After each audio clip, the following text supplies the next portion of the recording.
We've been having our resource person, Miss Faith Ilori, and she'll be taking us on project management too. So glad to just be back here and for us to wrap up. And today we are going to be so big. And last class, I think we have Janet, we have Fobani Jesu, we have Ruth, we have Israel, we have Enoch, and we have Aurelua, yes, on the call. And last class, if I didn't remember to mention your name and you are in the last class, my sincere apology. I can just remember those people by heart, right? So it's not that I'm exempting you from mentioning your name and all. So yes, I'll be sharing my screen now, and today I will try to be so brief because today we've already learned the basics of project management. And thank you, Joshua. Why am I always wanting to call you Joseph? Joshua, you've already like helped me with the You've helped me with the nitty-gritty of things that I may want to do. Okay, so today is going to be unique. Joshua has already helped me with the icebreaker. So today is going to be unique. We'll just be discussing about the goal for today. Oh, sorry. The goal for today is that I want to help you understand the important aspect of project management in 60 minutes or less. Last week we talked about what project management is all about. We talked about project goal, project identifying project goals, project budgets, those who are part of project management team and all. So today we want to just know important aspects of project management, which are understanding project management methodologies, post-program activities, and project reports. So now, let's go into project management methodology. Project management methodology is just that unique way or the unique style in which you as the project manager or your organization you want to use in implementing your project. That is everybody, yeah, let's use human being as example. As I am, as Oreoluwa is, as Ruth is, as Joshua is, we are different individual in that we have things that freaked us. For instance, I'm a lover of music. I mostly listen to Afrocentric classic music. I want to talk about that. Songs from Africa, Joe, like Caveman, this man from Senegal, I listened to him, and these songs from South Africa, I listened to it. Joshua may be somebody that just listens to gospel song. And then Orelua may be somebody that listens to black pop, yes. Maybe just for example, if you don't listen to those kind of songs, don't go and say, why am I using it to describe you? you know, maybe Orelua just love listening to hymns, or let's say Ruth, Ruth just like instrumentals, and this their song choice will influence the way they will. If anybody asks them for recommendation about song, obviously I will list I will list African Joe for you. Joshua will list the kind of song you listen to you. Ruth will list instrumentals, and Orelua as well will list in that is in. And now let's relate that to project management. Methodology just mean what is just unique, probably to you as the project manager or organization. And one thing I would love to mention to you is that when we talk about project management methodology here, project management methodology is unique to organizations. Yeah, we have three types of projects. Like I'll be explaining three types of project management methodology here. And then it is unique to organization in that, yeah, it is unique to your organization, it is unique to your industry. Yeah, it's not even peculiar to project management, except if the organization allows that. You can use any type of those methodology. However, yeah, project management methodology that any organization use is peculiar to them and also to their industry. As we go into this discussion about project management methodologies, you understand why I say it is unique to the organization. I'll explain why it is unique to the organization and also sometimes to the industry that the organization find themselves. So we have three project management methodologies. We have waterfall methodology, agile, and lean. Now, to talk about waterfall, just picture this in your mind. I don't know if anybody has ever seen online, you see waterfall kind of thing that the water will just be coming from, like now, if you've been to this Erinjesha, yes, if you've been to Erinjesha waterfall, you see that the water is coming from a place and the water is just coming. You can't even tell the water that go left, go right, or you build a pipe to control the water.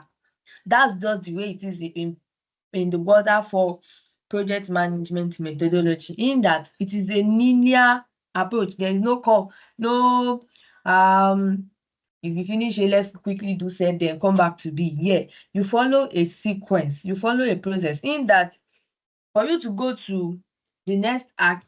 Yeah, I'll be using what we used last week to explain these things now. So please, if you've not gone over what you taught last week, in fact, just flow with me so that you know me. So you know that last week we write drafting project activity and all of those things. Let's say the first activity on your project is that seek sponsor. Then the next thing is write to sponsor, have a meeting with sponsor, all of those things. In waterfall agile project management, you follow all of these activities in the sequence that you wrote them, in the linear approach. You don't jump. There's no flexibility, in that you don't jump from A to 3, from 1 to 3, unless you are done with 1, you move to 2. You don't jump like that. You go straight from 1 to 2, 2 to 3. And in this kind of project management methodology, there is no flexibility. Yes, there is no flexibility. And then the phases of this involves that you know the requirements. Once you know the requirements, you draft the design, the project design, proposal, everything. Then you implement. And once you are implementing, it's more like you testing and you are maintaining whatever you want to do. And for instance, industry that peculiarly use this are all these building industry. Yeah. Now that will let me just say this. Project management is not only unique to social impact industry, like project management is in medicine, is in art and craft, is in construction, is in all industry. Yeah. So like I'm saying, this waterfall is majorly peculiar to construction industry. When I talk about construction industry, there are a couple of construction industry. The one I'm emphasizing is building. You know, if you are building now, you know you have to lay foundation. There are many projects like that. We have to lay the foundation from this building. Then from there, go to, I don't even know the process of building now. So, but you shall know that sequence. They will have to follow it. That is it. And then the user case for, or the type of user case also means the type of places where these things are relevant, or where they can work, is that this works where projects asks well-defined requirements and clear deliverable. Yes, there are some social impact too that may be using this kind of waterfall methodology, but in my own organization, we don't use waterfall, right? We explain the one that we used. But yeah, if you think that waterfall methodology is what you want to use, you must just ensure that the project, so they are with well-defined requirements, that nothing can happen to it. There will not be project script, there will not be project log. All of those things is clearly defined, and there is like for change to occur is quite unlikely. If you are sure that, oh, let's follow this plan, change will not occur. Just use waterfall methodology. Now going to the next methodology, which is agile methodology. This agile methodology is what my organization use. Yeah. So I can relate to this, like I know my name. So for agile methodology, agile methodology just means iterative, incremental. Now I will try and explain this thing so that you all can understand. Actually, this agile for methodology is related to Scrum, and this type of methodology starts from the software industry. It was after it was successful in software industry that other industry now see to it that it is the truth. Oh, you know, let's also invite this in our own industry, And why? Let me bet it with you. Most organization now, they now use agile. You will see in job the requirements agile. If for project management, see agile, Scrum, all of those things. It all spring out forth from this agile methodology. And then the uniqueness of this methodology is that it is step by step. No, it is not. It is step by step, but you can do multiple activities at the same time. for a project. For instance, now, let's say we are planning a national project in my organization. Yeah. In waterfall, it has to be, you must do stage 1, then go to stage 2. In agile methodology, you can do activity 1, activity 5, activity 7, activity 9 simultaneously, incrementally. The goal of this methodology is increment. Like, are we making progress? That's the goal of this methodology. Are we making progress? And one thing that is quite peculiar to this kind of methodology is that there's always stand-up. And in that stand-up is like a brief 15-minute meeting where you have to discuss with your team about projects. And the reason for stand-up is let's hear feedback. Let's hear feedback about this project. You can see I mentioned that incremental development with frequent feedback loop, because since we are doing multiple things at the same time, we need to know the feedback. We need to know we are on track. We need to know people are doing the right thing. So in this agile methodology, there is always meeting. In fact, I can relate to it. There's always meeting. In fact, some meetings will be like, this meeting don't concern me, but I'm part of this team. Let me join. Yeah. But just take it out that in agile methodology, there are simultaneous activity happening at the same time. And as a matter of fact, if you're a young professional, I would want you to prepare your mind. I was reading a report on the future of work, and by what's not this PwC, yeah, and it was stated that work is approaching agile world, that you have to be. And when they say somebody is agile, that you are always active, anything, this, that, you're adaptable to change, all of those things. And that's why relevant to agile project management. In agile project management, change can happen. They are not static. Like, they believe that if something is not going on well, once you communicate it, what's the way out? There's no anything like, it cannot go, let's go back to draft our plan from the beginning, like the way it is in waterfall. If you now see that the key principle in agile methodology is there's collaboration, there's adaptability, and then people are responsive to change. They are not defensive to it, that this is not the way we want to do it again. We are not impacting 10,000 again. We are not impacting 20,000. We are not doing again. No, that's not in agile project management methodology. Like, you embrace it that, oh, let's get this done. Yes, all of those things. So that's those are the key principles of agile project management. And then in agile project management, example of agile project management is Scrum. Scrum is an aspect of agile project management. Like, agile project management have to be unique examples of it. Like, agile project management gave birth to people. This Scrum actually deals with a lot of feedbacks, calls, and all.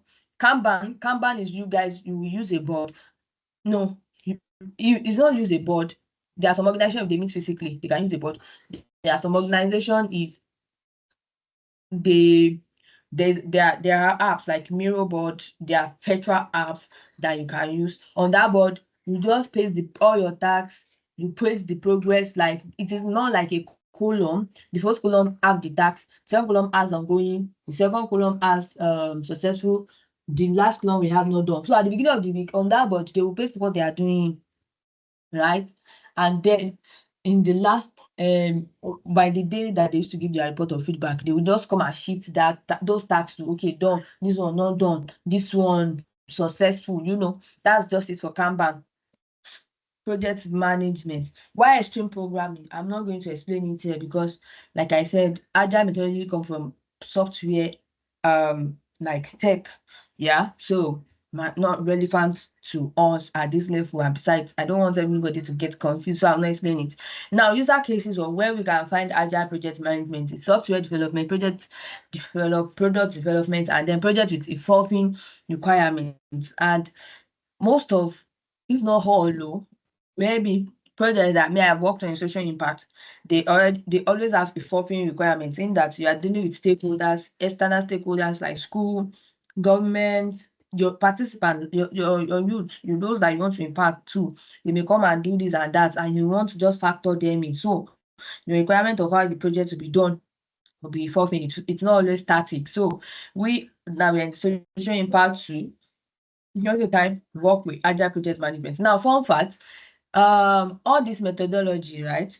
You can use more than one. It just depends on how the project flow is. For instance, now there's one project that we did in my place of work that will combine both waterfall and agile project management. Now, if you are doing projects that if you don't get approval from state government, yeah, you can't proceed to the school. In fact, that first stage is waterfall. Now, after you've gotten approval, you can now know you go to the school. You can now know that, oh, it's time for us to recruit for the test. It's time for us to get teachers. It's time for us to plan training of trainers. You are switched to agile waterfall now at that aspect. And that's to tell you that you can combine two methodologies. You necessarily do not have to use one throughout. Just study your project environment, your project atmosphere, and know whichever one works for you. So if you are still with me, can you just let me know by just saying, use your microphone. I want to hear people voice today. I don't want to hear just few people. Just let me know you are here by saying, yes, we are following. I will make progress from there. Ooh. Anybody Yes, we're following following. me? I want to be sure I'm not alone.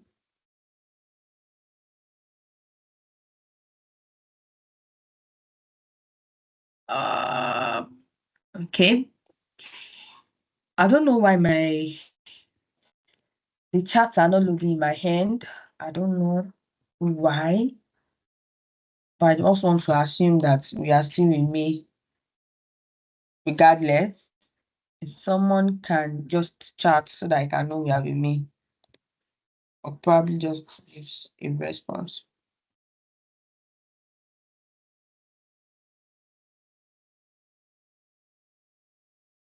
Okay. Hi Joshua, are you here?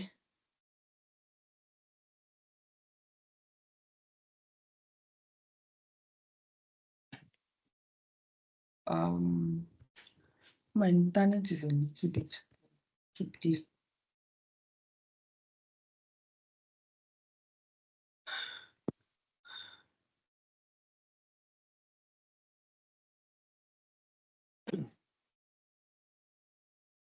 Is anybody here?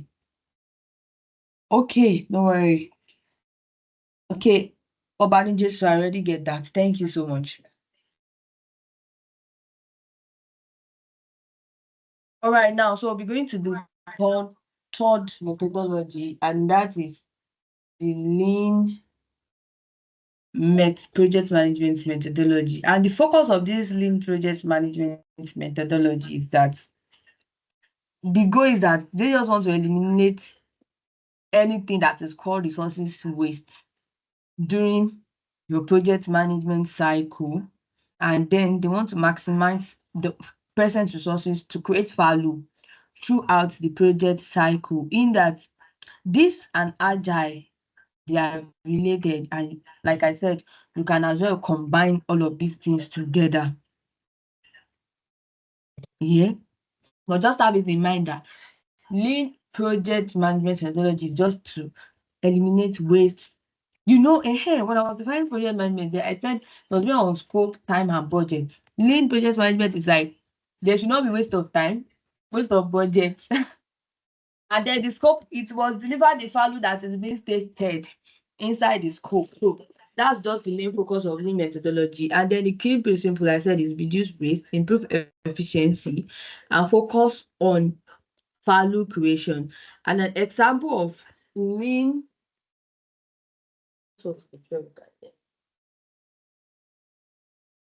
okay, example of lean six example of lean methodology is lean six sigma, which is like an integral aspect of this particular methodology.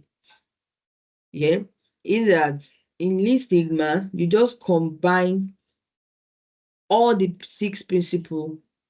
Yeah, there are some six principles that are typically used under Six Sigma. That's you define the project, you measure the goal, analyze, improve it, and then you control it. Yes, you use all those framework to ensure that this project that you are leading, yes, it is reducing waste of any resources or waste of time, and then efficiency is being improved. And then the focus is giving it, like the focus of why we're having the project is actually being stated. Now, where we can find like this methodology being prominent, or where we can say, yeah, they are using these projects like peculiar to them is in production.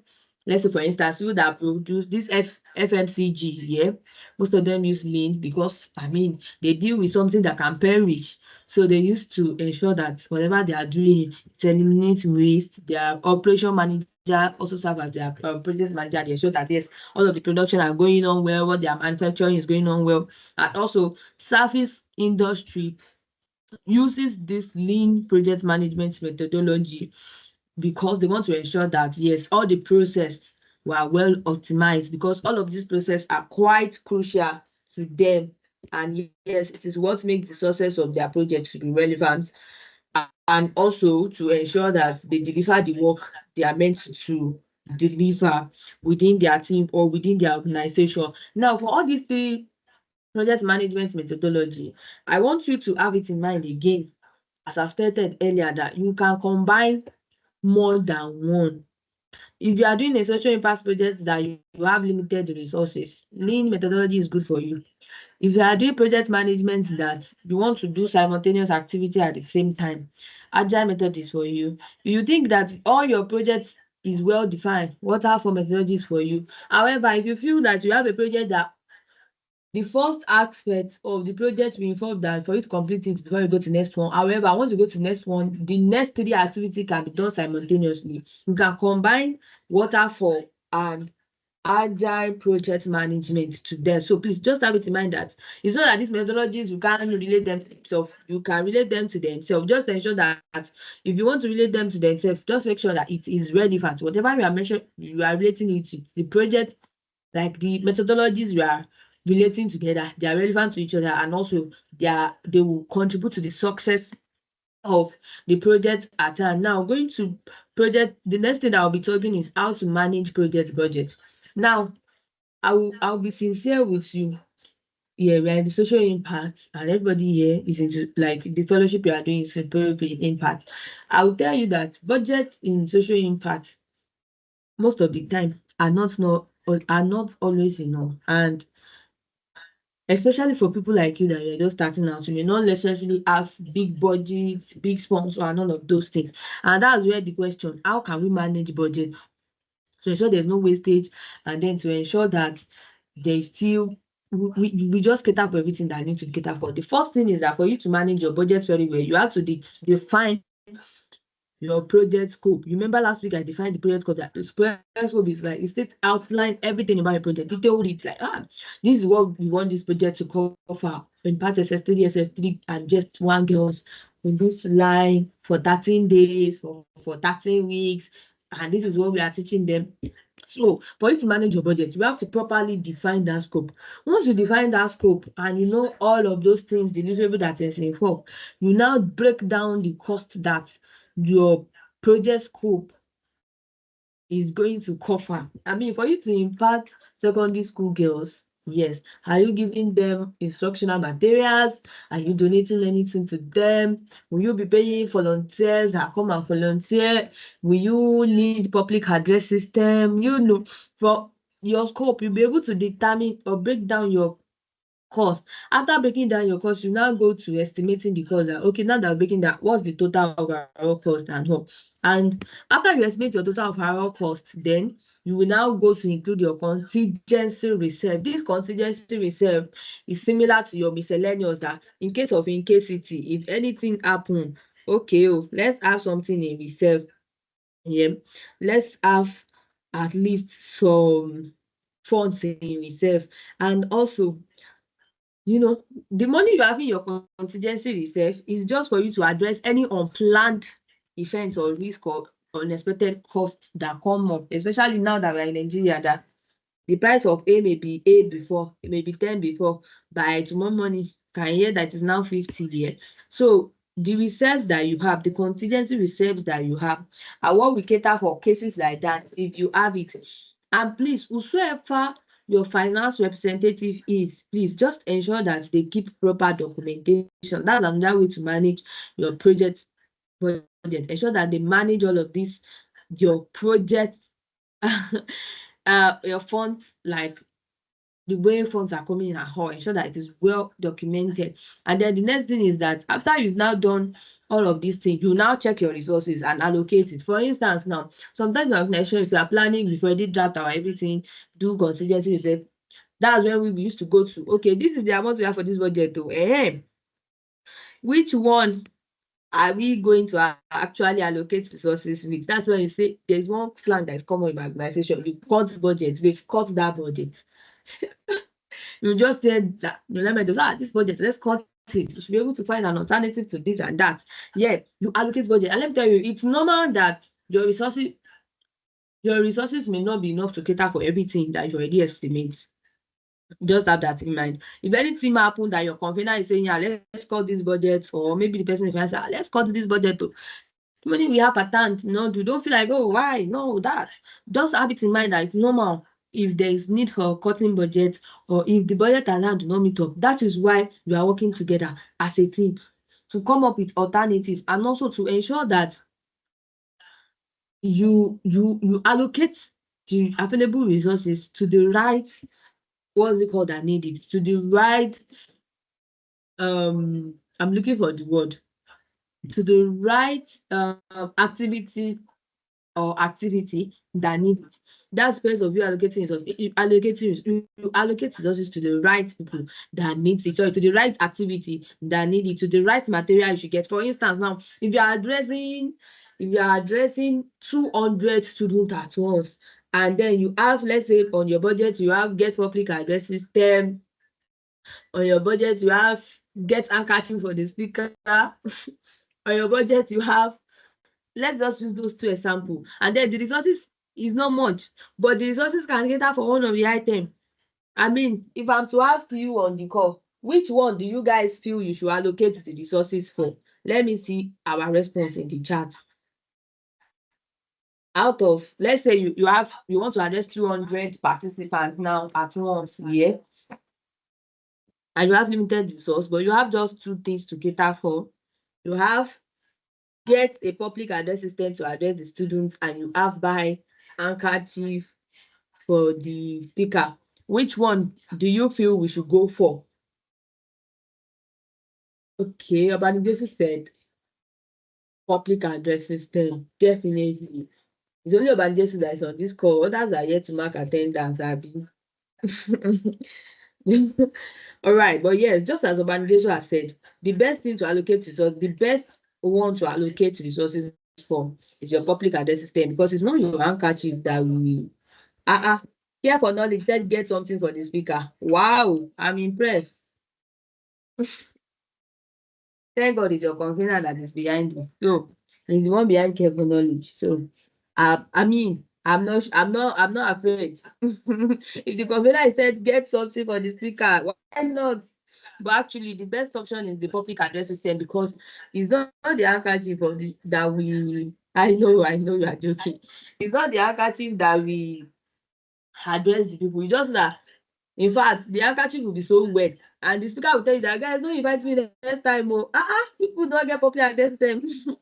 I'm like, sir, it's you that we use it to get handkerchief and everything for, So, in the process of you managing your budget, it's quite expedient that you allocate resources for on the right thing to be done. And then after that, before I mentioned that you document your funds, like your inflow and outflow, the next thing is you have to monitor your budget in real time. And let me tell you, the person that is in charge of monitoring your budget or monitoring the inflow and outflows is not going to be anybody's friend, yeah? Because people say, this person is not sending us money. They'll say, I'm not confirmed. Computer has not given approval to send you money. And that's a process of monitoring. And also, you can put in things, we can put in processes or measures that, you send you money. If you can get receipt for you to buy, please get us the receipt for documentation. If you send money to somebody, tell them to send you a retirement of how they spent money. Those are ways of monitoring your budget in real time to avoid overspending or and also to ensure accountability, because you need accountability for you to monitor your budget in real time. So another important thing is manage your budget by monitoring your budget in real time. And please, I want to state it on the call. Yes, once you start project implementation here, see it as an like I see it as an obligation where I work. Anytime they spend my same money to do something, immediately we are done. They don't even need to remind me. We have that structure. Any money sent to you, even if it is 5 kobo, you retire it. Like you create a good sheet, analyze how you spend it, send it to the finance representative. They confirm that you spend it, and in that Google sheet, you will add all the evidence, the receipt you got, the if it is transfer, you send the evidence of transfer, you add the receipt to it for them to see. You know, you guys can as well create that structure to ensure that yeah, there's accountability and the budget can be monitored in real life. And the reason why you need to monitor your budget in real life is that if peradventure you have to implement the project again, maybe some other time, the budget will it will be easy for you to draft the budget for that new project, in that you already done it before, you see how it was, the amount to spend. You will just use the economic situation obtained by the time you are doing it to calculate how much you will need during that time that you want to do the budget again. So please, I'm begging the convener, please, in your project, ensure you monitor it. Your person that you dedicate finance to should like own that role to ensure that he or she monitor the budget in real life. And sometimes sef you start having partners or board of directors, most of the time they ask for that thing, that yeah, your budget analysis and all of those things. So please just keep that in mind. And another way, which is the last way that I wrote here on how you can manage your project budget, is that you collaborate with other team members.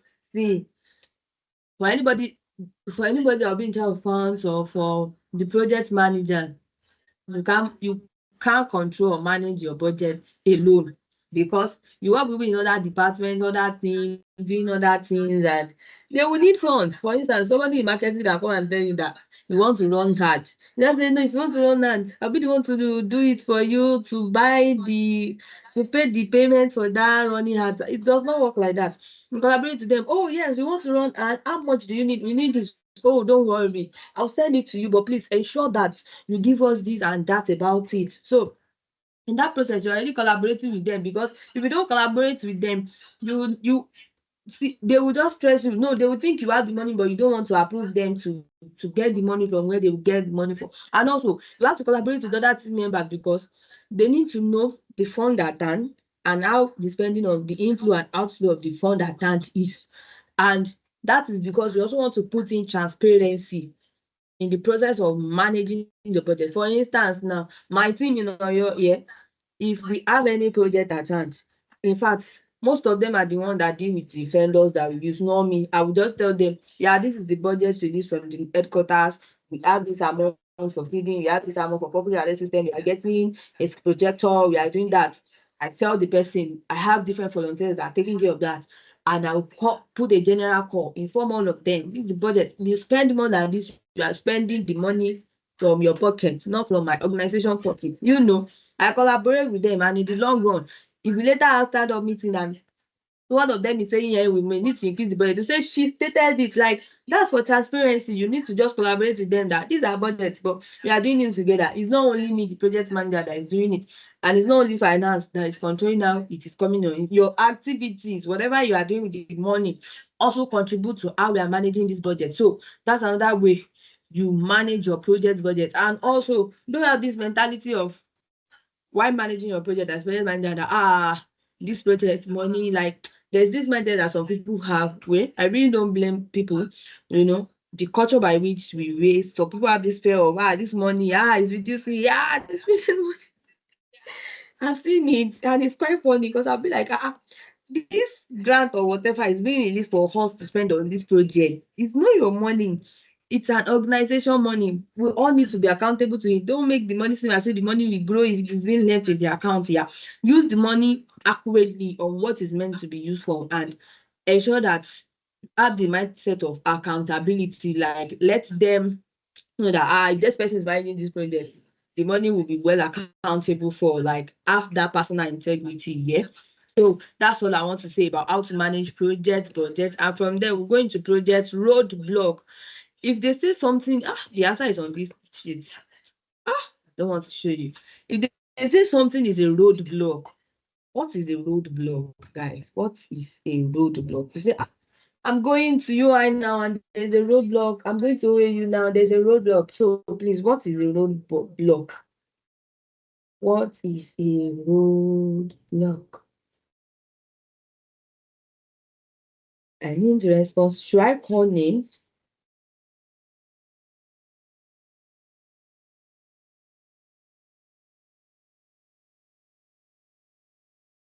A blocker. Okay. I've been given as prefer to call names. Also know that was speaking last week. I should call her again today. Ejuolua, what is a roadblock?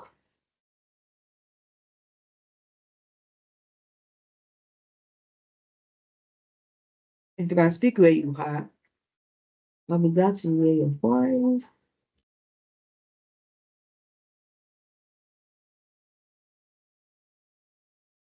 All right. So save us the brevity of time. Let me just read from the chat. Obanijesu again. Obanijesu, you deserve.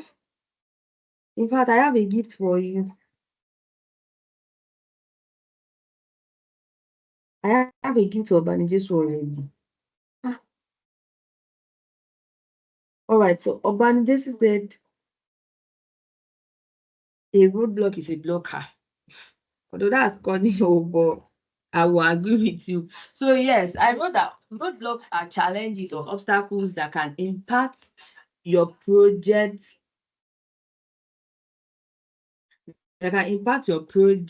success and progress. In that all these roadblocks, they are challenges like, and most of the time, these roadblocks are not always anticipated. But remember, we talked about risk management last 2 weeks ago. That you have to risk management, you anticipating risk and all. Now sometimes you may anticipate some risk and risks that you don't anticipate to come up. For instance, now let's say out of the blues you are implementing projects in the secondary school or primary school, government primary school, and all of a sudden the government primary school don't used to strike just went on a year strike. That's a major roadblock. Yeah. So now we are not talking about now if we have roadblock, what can we do as a project manager to mitigate it?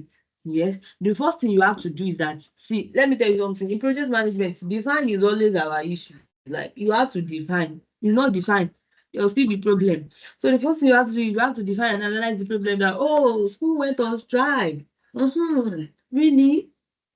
Okay. So once you define it, that was the problem. The problem is that school went on strike. Then you go to brainstorming solution. You now call a team meeting. Yeah, because we are working with a team that, yes, um guys, as we all know, schools are now on strike and we need to implement this project. What can we do? Because some people be like, should be these people, some of them belong to religious organization. You can go to their churches on Sunday, go to their mosque on Friday, then impact those kids to just write ahead to the school, write ahead to the church. They want to have this program, and trust me, they will really be happy if you can pitch it very well. And then some people say, no, let's go home to home, house to house, community to community. Let's pitch it to them. Let's say they should come together on a day and gather them. So in the place of you brainstorming solution, never say no. Yeah, that's something that I feel I need to mention. In fact, even if it is the dumbest thing you ever heard in this world, never say no that, I beg, sit down. Hear everybody, write those brainstorming things out. Because once you are done, sometimes those dumbest ideas used to work. They used to work. So when you are brainstorming solution, don't shut down anybody. Let the creative or inspiration from everyone flows. Then after that, after you've heard all the brainstorming, had the brainstorming session as a team, you now determine your best option. Okay, which one works well for us? Is it reaching out to religion organization or knocking them going to community, knocking on their door, pitching to them that this is what we want to do, please come out this day and all. And from them, you'll be able to know that which one works best for us. So after you know what works best for you, you implement it. Like once you know what works best for you plan for it, you implement it. And once you implement it, you now begin to monitor it that okay, it is the religion one that we are going for. How do we monitor it? Remember that one of the 5 project management process, monitoring and evaluation is part of it. So you have to just ensure that yes, this thing is well monitored. Okay, those that are going to churches, they will go on Sunday. How can we ensure that we're able to impact all these young ones? Then you monitor them. Oh, once they are doing, maybe it is a volunteer that will be saying that, oh, it is well delivered. Do we administer all the necessary monitoring framework that we are to put in place to ensure that this project went well? Do we administer our piece of it to get people's response if they really like what we did? And then you also evaluate the process. You evaluate whoever in charge. Like for instance, now my own organization, we have a department, people that what they do is monitoring and evaluation, right? For most of the time, most of those people here, they will just say, okay, what they don't want to do is that they are aware of what the process from A to B. They'll be like, okay, this process, we are making progress, but we can do better in this aspect. You can have people that that's what they do in any project, that yes, you monitor this project. Oh, once we are going to the church, once we get there, how are the kids? Are they responsive? The method that we teach them with, is it playway method that we should use next way, or we should use learner centered, or we should use teacher style to teach them this project? They will evaluate all of those things. And then the last thing I want to mention how you can handle project roadblock is that once you exercise the project roadblock and when you are implementing your project, the solution, be proactive, ask questions, create an atmosphere that people on the team they can communicate, they can share idea. Don't make it, you as project manager, don't make it a sole you that is whatever I say to handle this roadblock that we are going to do. Don't do that. Create an atmosphere of proactiveness. People can ask questions, people can share their thoughts, they can give their feedback, and then trust me, from there be able to make progress. The next thing we'll be talking about now is post-project activities. Now that you are done with all your projects, now that you are good to go, now that you have even met your targets and you exceeded it, what are those things that you are to do as a project manager? And the first thing you have to do as a project manager is that identify metric that will track your project's progress and success. Remember that in the project, is it work plan or so that I mentioned 2 weeks ago, we did the milestone, all of those things. I mentioned milestone and all of those things. Let me tell you the act to it. To identify your metric, if the project is making progress, you made progress or success. Your milestone, which is your major act, just check it.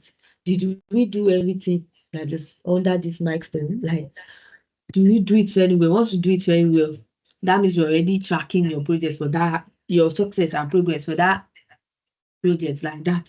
Then after that, and that thing you do after your project is that all data collect. Yes, I don't know how it is, but in my own place, we used to collect data, used to collect, and I will advise you for your project, ensure you get your participants pre-knowledge. Like there's something in project management called, I've already taken us to technical part. Baseline and endline assessment. Baseline assessments are those assessments you give them before you even impart them any knowledge. While endline is after you've imparted them, yes, you share that assessment for them to take. So now, like I said, it's better for you to, like, I would recommend that you give them that because you will need it to be able to measure the impact of the knowledge you pass to them. In fact, the headline and baseline assessment, they are the same question, no? Yes, yes, there's no need for you to change question. For instance, let's say you are teaching them something on leadership. You can ask for their name, their class, their age, then what is leadership to them? Have they led before? That's it. then you are repeating this same question again in your baseline assessment, and the response they will give you before will be different from after, because before you not told them what leadership is, but now after you told them what leadership is, now they will use what you've told them to answer the end line assessment, because they have a renewed knowledge of what leadership is all about. Now, in your post-project activity, you now analyze those data that you got from your baseline headline, that, oh, this was it. Okay, if students gave this response, that means our aim to teach them leadership for them to understand was successful. Then another important data you will have to analyze in your after your post-project activity is that you check your attendance. Okay, how many percentage are male, how many percentage are female? Oh, we have more males than female. Oh, we have people that within the ages of 7 and 8 more than those that are within the ages of 10 and 11. Oh, that's nice. And from there, you'll be able to factor it in that, okay, that means we want to do this project, we should target these people that are within it. For instance, now most projects nowadays, you see NGO organizes for top executives, for people within the ages of 35 to 42. Those are data that they want to measure when they are done. And now, let me tell you, all of these data that you feel like you need to analyze, always ensure that when you are planning your projects, you have them identified out. And the reason why you have to have them identified out is that it will guide even how you are going to do your program and the data you'll be getting during the implementation of the program. Please, let's all take note of that. Now, another post-project activities that you do is that you schedule a retrospective meeting. Retrospective meeting is the meeting you have when you are done with the project. And then the goal of this meeting is that everybody say their mind, every department say their mind, every member of the team, what went wrong, what went well, and what can be do better. That's just the goal of retrospective. What went well? No, how the project went, like their personal to them, what went well, what can what what challenges happen, and what can be done better if you are implementing in another time.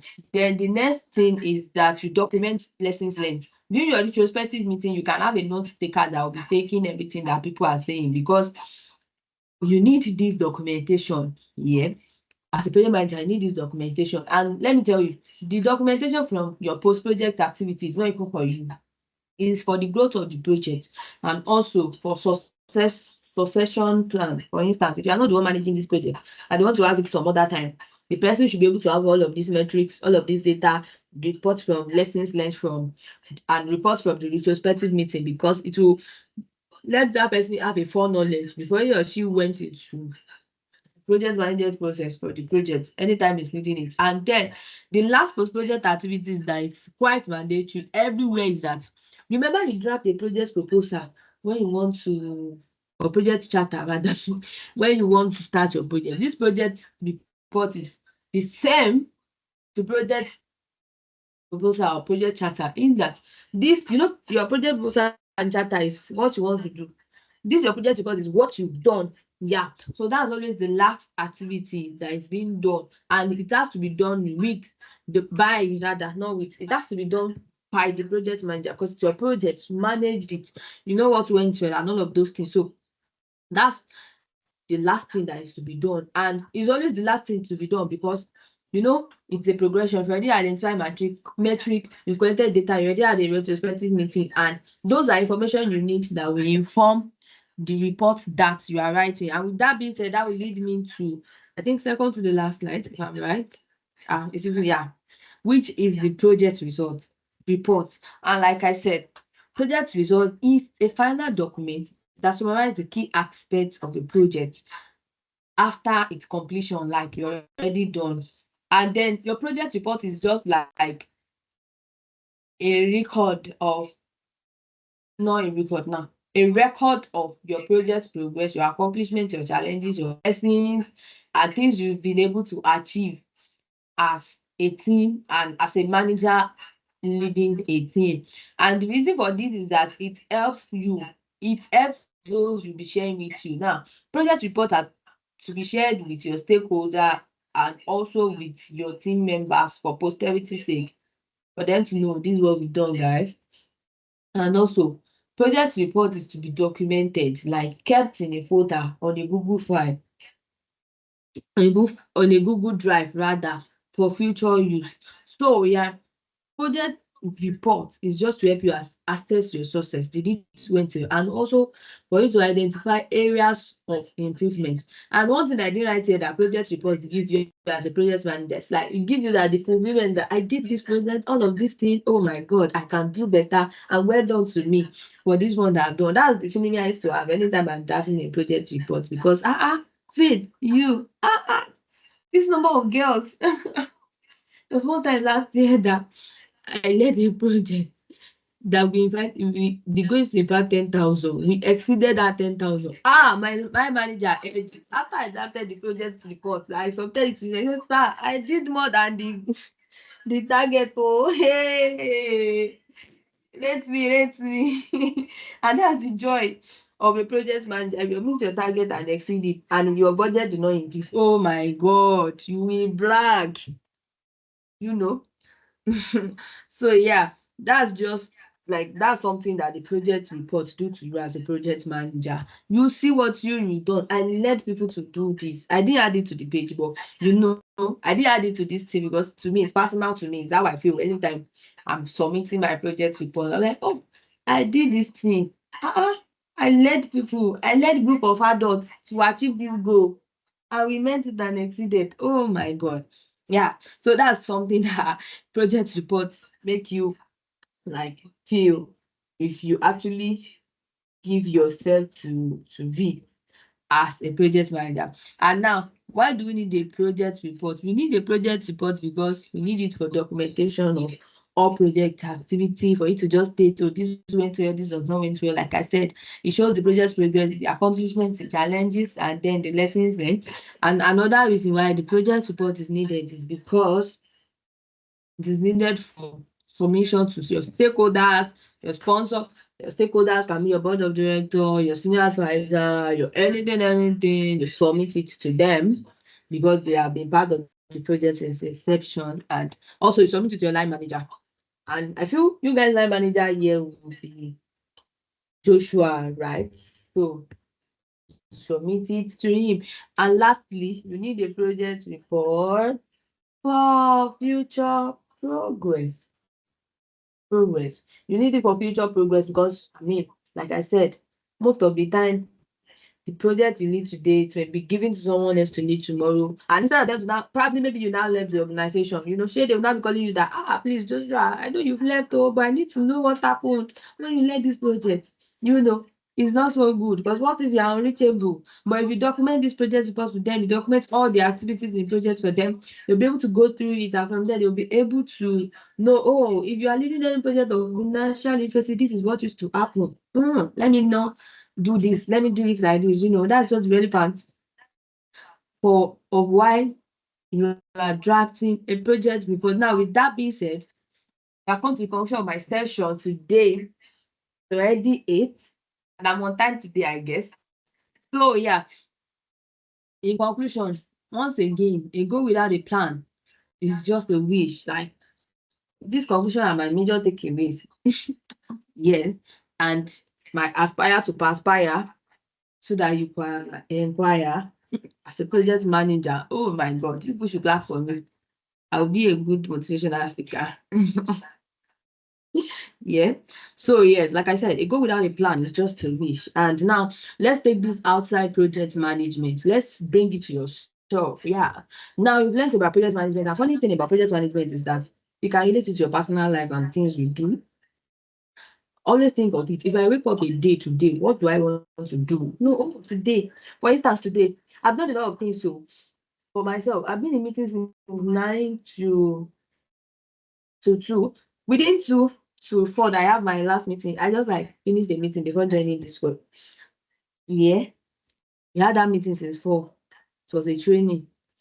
But within that 2 to 4, I've gone to do my own personal stuff. I've left my house, I've been to the market. I went to 2 big markets in Ibadan to get things, and I'm back. That's because I already planned it. I didn't leave my day to the option of just flow. Let me move with the flow. Yeah, I planned it. So you yourself, in your own personal life, always have it in mind that a goal without a plan, your goal, you want to achieve this thing today and you didn't plan for it, it's just a weak show. Although we can't overlook the fact that there are some days that you don't feel like it, you don't want to do anything. It's normal, but it should not be often. Yeah. But always have it at the back of your mind that you learn something from faith today. That if I have a goal and no plan for it, it is a wish. Like you are meant to go and touch that genius that grants my wish tonight. Yeah. So please note, a goal without a plan is just a wish. And then know that project management is simple. You take your time to burn necessary candles. Yes. Project management is simple if you take your time to burn necessary candles. Necessary candles, you learn more, you listen to podcasts, you watch YouTube videos, you follow project managers, you learn from their content. And one part, I'm always creating project management content here. So, and I do that. There are a couple of others that do that as well. You follow them, but learn and ask questions from them. Please, it is simple. If you it's a mindset that actually you start with payment is hard, it will be hard. But be like it's simple, your mind will have that pre-notion that it's simple, let me just do the work, yeah. And that thing is that as a project manager, if you don't understand a thing, don't imagine. Assumption is bad in project management. Don't assume. Ask question. In fact, let them know you are always asking questions and let them know that it's because you don't understand. If you search it, Google it, and you still don't understand, ask question. Another thing is that whatever you do as a project manager, transfer your uniqueness to it. Like, don't exclude your personality from you being a project manager. I'll give you an example. I have a senior project manager, he's a calm person, and anytime he leads projects, that even if the project is running through hell, fire is dropping, he will still be calm. In fact, you know that you are escalating things to yourself, but if you respond, all your anxiety will chill. You will just say, I know. Uh, we can do better. Let's do it like this. And I have one project, one same line manager, is even my own line manager. If you tell him issues, he will pull your leg. And that's just him. That's just his way of getting over, this thing is not going well. And I have some people that their whole personality is, I don't know how this can be done. I don't know how this can be done. That's their uniqueness. But if you are one of those, I don't know how things can be done, change. Don't come and be doing that every time. You just be spotlighted that you don't like going above and beyond. But now back to what I'm saying. Your uniqueness, me as I am now, my whole way of life. When I was introducing myself, I don't like stress. If there's any project, anything that's not going well, instead of me meeting it with that, it's not going well, I'll just give you a simple response. When my head is calm, after I digest it, I'll come back to you. That's my uniqueness. So that's tell you as a project manager, bring your uniqueness to it. Your own uniqueness will be that if everything, you work with step by step before you do your things, this, that. Bring it to it, but ensure that whatever uniqueness you are bringing, it will not affect your timeline. It will not affect your budget. It will not affect your scope. That's a disclaimer I want to put there. However, bring in your uniqueness. You are unique the way you are. And that's why you are good enough to be a project manager. Don't exclude yourself to that. And then the last thing I want to tell you is be human. We are not working with robots. We are not working with what else? Yes, you're not working with machine. You're working with human being as project manager. Your team members, they are humans, and sometimes they will act like human. Just understand it like that, and always separate yourself from, like, detach yourself from, like, this is what I used to do. Let me explain it. Like, if I'm making a project and everything, in advance, I used to detach myself from whatever the response they want to give me, because sometimes the response will want to get into you that I'm doing this thing for this way. Those people don't, can they see it. Sometimes you have those feelings, but be human and always detach yourself ahead. Like, when I say detach, anticipate that in case they say this, let me prepare my mind on how I'm going to accept it and still respond in calmness, because as a project manager, you are meant to be calm, because people are going to stress you, because you are dealing with human being. But in all, be human. Although I'm not in support of people that come up with lapses. If you come up with lapses in my project, I will schedule a one-on-one call with you. What is going on? If we have that one-on-one call and says it and there's no tangible points and you are still doing it, I will call you out straight up, because I don't want anything to happen. Yeah. However, in all, still be human. Of course, people that you've spoken to them, have one-on-one call with them, you've escalated to your line manager or the convener and they are still not working. People like them, yes, I don't tolerate if people are like lagging in their responsibility. You can just call them to order or ask the superior above you to call them to order, but it's not be human. Some people have genuine reason, some people don't have genuine reason, but ensure that in all that you do, you are human. With that being said, thank you so much for having me. It has been a good time with you guys. Thank you to everybody that reached out to me. Hi, LinkedIn. It was great hearing from you. So, Obanijesu, please, Commissioner, give Obanijesu my contact. My organization actually have a professional project management course, and I'll be standing in for him to take the course using my privilege. So, is responsive. Uh, so please share with him. And that's all from me. Okay. Nice. Thank you very much, ma'am, for today's session. Thank you really, really so much. I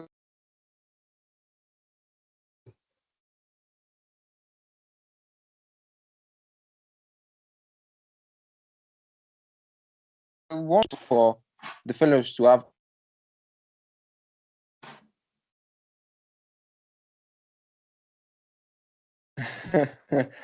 yeah, I want to confirm. Is it possible for the fellows to have access to the slides? Yes, you all can have fast.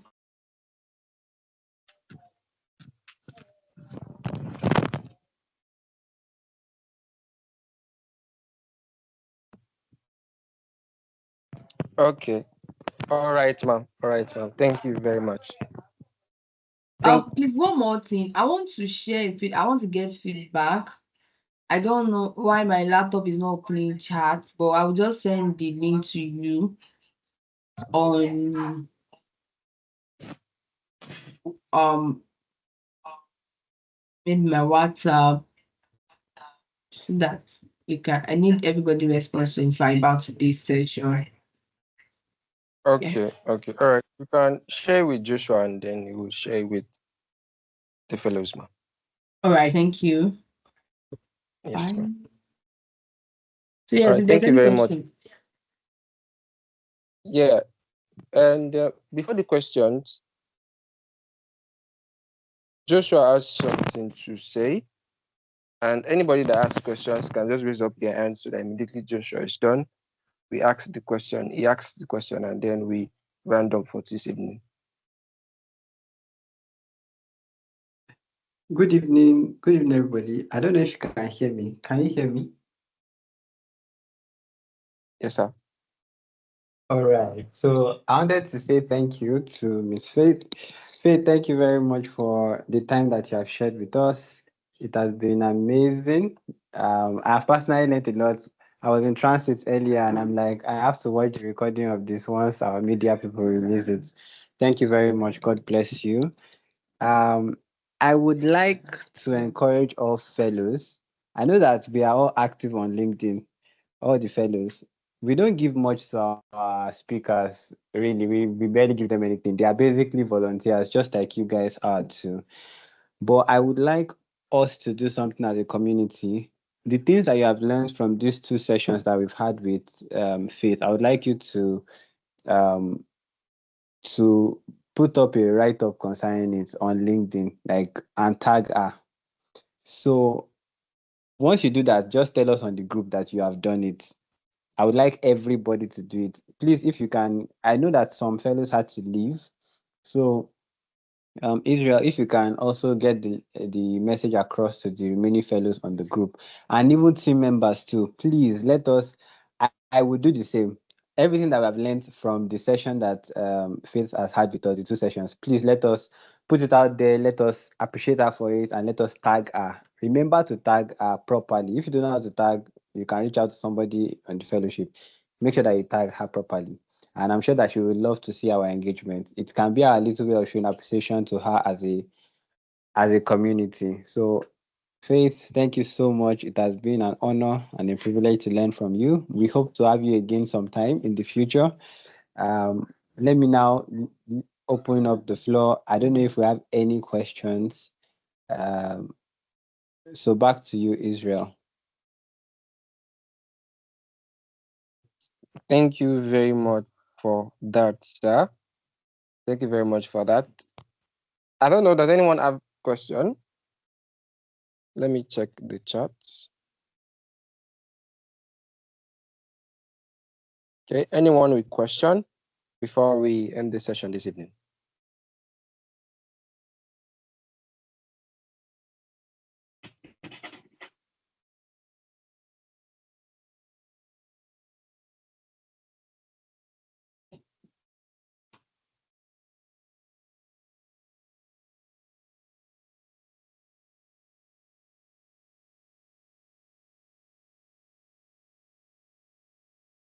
Okay, so someone asked that, is it possible to use these principles to manage final year projects?